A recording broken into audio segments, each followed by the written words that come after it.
The call comes in at 2:47 a.m. You're asleep when your phone buzzes on the nightstand. You grab it, squinting against the screen light. It's your captain. You pick up before the second ring, because when Captain Reed calls at this hour, it's never good news. "We've got a body," he says. No greeting, no apology for the hour, just those 4 words hanging in the air like smoke. You're already sitting up, already reaching for your badge on the dresser. "Where?" you ask. "The Harlow Tower, penthouse suite, 34th floor. You know that name. Everyone in this city knows that name. Victor Harlow, the man whose face is on the cover of business magazines, the man who built an empire from nothing, the man who owns half the skyline you can see from your apartment window." You hang up, get dressed in the dark, and before you even step out the door, something in your gut tells you this one is different. This one is going to change everything. The city is quiet at 3 a.m., just the hum of streetlights and the distant sound of rain beginning to tap against the asphalt. You drive through empty intersections, badge on the dash, mind already running through the possibilities. Murder, suicide, accident. You've seen all 3 dressed up to look like each other. Your job is to figure out which is which. You pull up to Harlow Tower and it's already swarming. Black and white cruisers lining the curb. Forensics van parked at the entrance. Yellow tape stretched across the lobby doors. A crowd of onlookers gathered across the street in the rain. Necks craned, phones raised. You step out of the car, you duck under the tape. You flash your badge to the officer at the door. A young kid, can't be more than 2 years on the job, face pale like he's never seen a crime scene before. Maybe he hasn't, not one like this. The lobby is all marble and gold.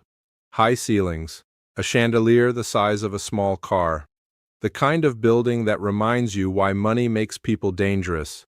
The elevator is private, requires a key card. You make a mental note. You ride it up in silence, watching the floor numbers climb, and you feel that familiar shift happening in your chest. The one that happens every time, where the tired, half-asleep version of you steps aside and the detective takes over.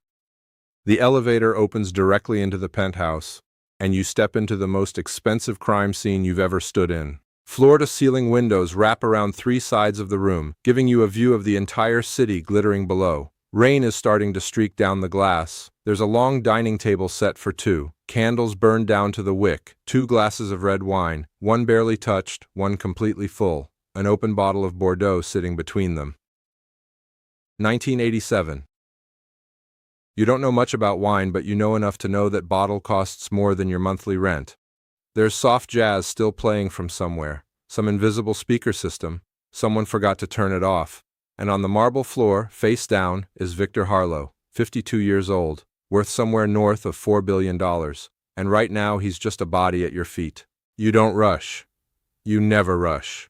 You stand in the doorway for a full 30 seconds before you take another step, because the first look at a crime scene is the only one you ever get to take with fresh eyes.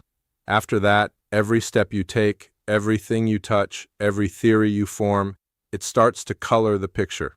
So you stand there, and you look. No broken furniture, no shattered glass, no blood on the walls, no signs of a struggle at all. The room looks almost peaceful, like Victor just decided to lie down on his own floor and never get back up. And that is the first thing that bothers you. You pull on your gloves and you start moving through the room the way you always do. Slow, methodical, working the outside edges first before you move toward the center. You've learned over 11 years of doing this job that crime scenes are like conversations. They talk to you, but only if you're patient enough to listen. You check the front door first. The deadbolt is engaged. The chain is on, locked from the inside. You feel the back of your neck prickle. No forced entry. Door locked from inside. So either Victor locked it himself after letting someone in, or the killer had a key and locked it behind them when they left. Or they didn't leave through the front door at all. You cross the room to the balcony. The doors are glass, floor to ceiling, and at first glance they look normal, but you crouch down and look at the latch. There are fresh scratches in the metal, the kind that come from something metal being worked against the frame from the outside. And when you step out onto the balcony and look over the railing, you notice something that sends a cold feeling straight down your spine. The railing is 34 floors up, and there are scuff marks on the outside edge, like someone climbed over it, like someone came up from below.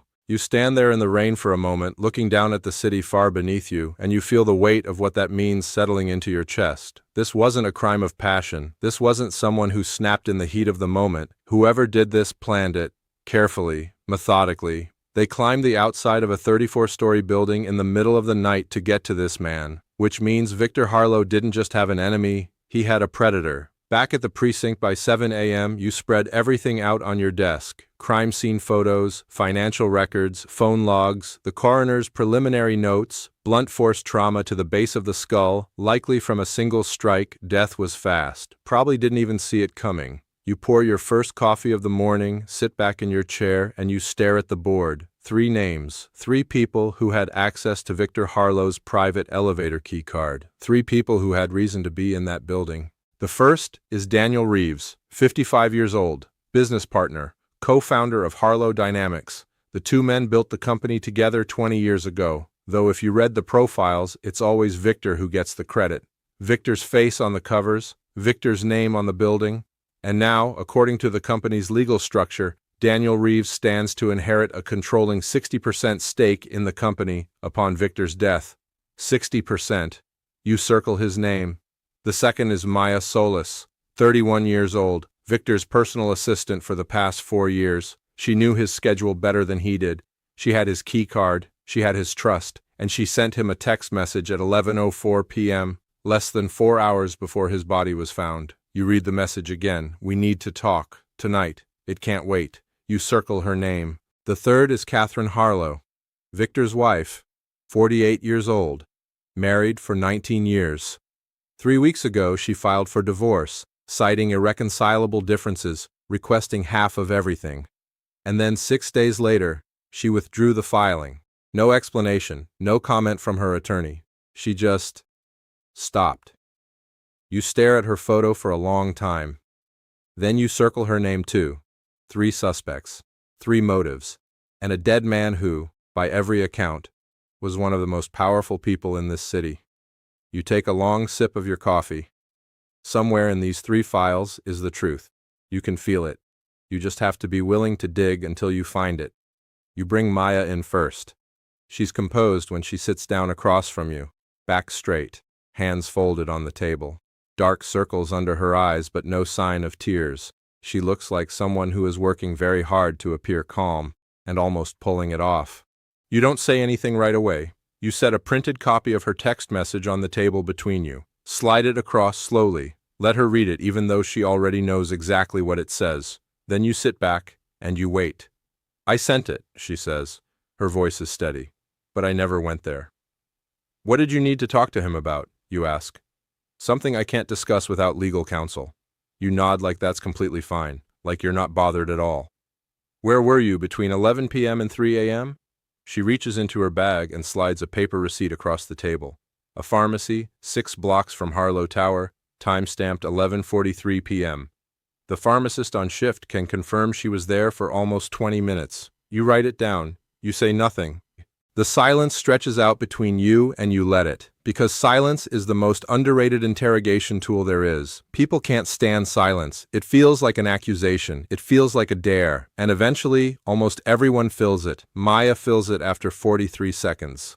Victor was being blackmailed, she says quietly. He told me 2 days before he died. He was scared. I've never seen him scared before, not once in 4 years. But he was scared. You keep your face neutral. Blackmailed by who? He wouldn't tell me. He just said he was handling it, that he was going to fix it. She pauses. He said he'd already sent the money. You write that down too. Underline it twice. When Maya leaves, you sit alone in the interview room for a moment. Blackmail changes the geometry of everything. It means there's a secret somewhere, something Victor was willing to pay to hide. And secrets, in your experience, are almost always the reason people end up dead. You go back to the financial records, Victor Harlow's personal accounts, business accounts, holdings, investments. You go through all of it, line by line, the way you've trained yourself to do even when your eyes are burning and your coffee has gone cold. Because the money always talks. The money always tells you something the people won't. And then you find it, hidden in a chain of transactions that were clearly designed to be overlooked. A wire transfer. $2.3 million. sent 3 days before Victor's murder, from his private personal account to a shell company registered in the Cayman Islands. You lean forward, you start pulling the thread. The shell company, Meridian Holdings, has no website, no listed directors, no history of any business activity. It exists only on paper, and it was incorporated 7 months ago. You call in a favor from a financial crimes detective you know. She works through the offshore registrations in under an hour and calls you back. Your shell company, she says. The beneficial owner, the real person behind it, is a holding trust, and the trust beneficiary is one Daniel Reeves.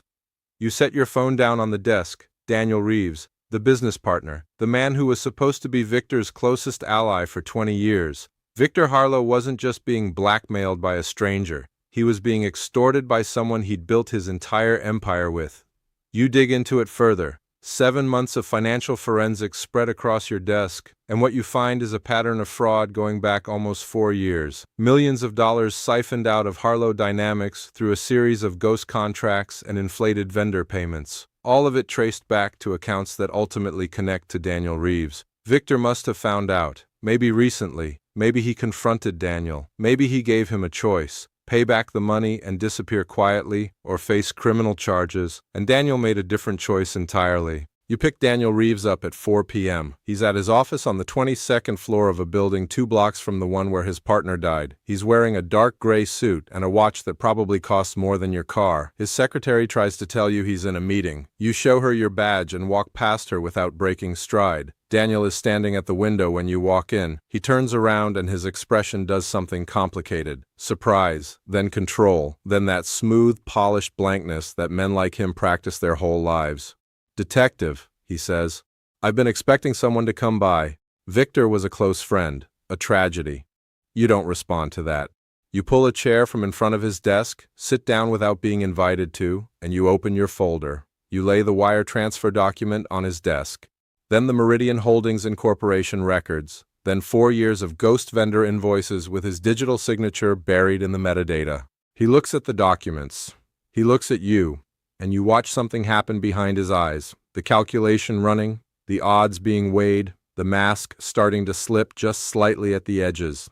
I'd like to call my attorney, he says. That's your right, you say. But before you do, let me tell you what I already have. You tap the top document. We trace the shell company. We have the fraud going back 4 years. We have Victor's payment to you 3 days before his death, which means he knew, and you knew he knew. You pause.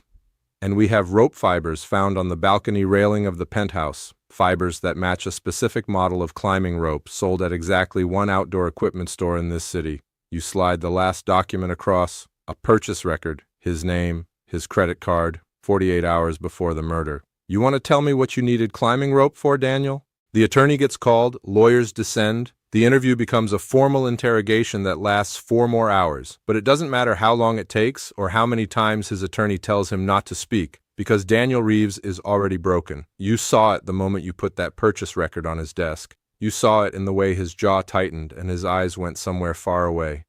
They always break. Maybe not in the room. Maybe not that same day. But they break. Because guilt is weight, and no one, no matter how expensive their suit or how high up their office is, can carry that kind of weight forever. 2 days later, Daniel Reeves confesses. He climbed the building using a route he'd scouted 2 weeks in advance. He used a glass cutter on the balcony latch. Victor was alone, waiting for someone, maybe Catherine, maybe Maya, and he never heard Daniel come in from behind. 1 strike, clean, calculated, the same way he'd run his fraud for 4 years. Like a business transaction, the night after the arrest, you sit alone in your car outside the precinct. Rain again. It keeps raining in this city like it's trying to wash something off the streets. You've got the engine off and the windows fogging up and a cup of gas station coffee going cold in the cup holder, and you're just sitting there. 11 years on homicide, dozens of cases, dozens of closed files, and you still can't figure out if this job makes you feel more connected to the world or less. You think about Victor Harlow, a man who built something real, something enormous, over 20 years, and then trusted the wrong person. Or maybe he always knew Daniel was the wrong person. Maybe he just thought that kind of wrong person would stay in his lane. You think about how he must have felt in those final seconds, in his own home, music still playing, wine still on the table, the city still glittering through the windows. realizing that the person who destroyed him wasn't some stranger, wasn't some enemy he'd made along the way. It was someone who used to sit across from him every morning and call himself a friend. That's the thing about this job that nobody warns you about when you sign up for it. It's not the violence that gets to you. It's not the hours or the paperwork or the politics inside the department. It's the pattern. The pattern you can't stop seeing once you've worked enough cases. The way that the worst things that happen to people almost always happen at the hands of someone they let close. Strangers don't usually kill you. The people you trust do. You finish the cold coffee, you start the engine. There's a new file on your desk. There's always a new file. Another name, another call at 3 a.m., another crime scene waiting to tell you its story if you're patient enough to listen. You pull out of the parking lot, you drive back into the city, and the rain keeps falling.